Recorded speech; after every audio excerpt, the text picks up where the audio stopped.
বিসমিল্লাহির রহমানির রহিম। আসসালামু আলাইকুম। কেমন আছেন সবাই? আশা করি আজকে আসলে এখন যে খবরটি দিব সেটি আসলে কুকুরিদের বিতরক।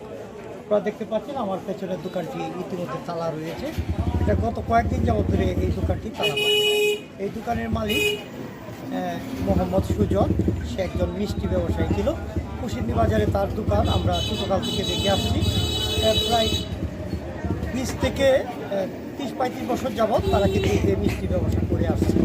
তো সকলের সঙ্গে কিন্তু খুব পরিচিত। তো আমরা যেটা জানতাম, আমি গতকালকে পর্যন্ত যা জানতাম যে সুজন ভাই জন্ডিস রোগে আক্রান্ত ছিলেন। তো গতকালকে অপারেশন হওয়ার কথা ছিল, কিন্তু লাস্টে আর অপারেশন হয় নাই। যে কোনো কারণে হয়তো আর অপারেশনটা হয় নাই।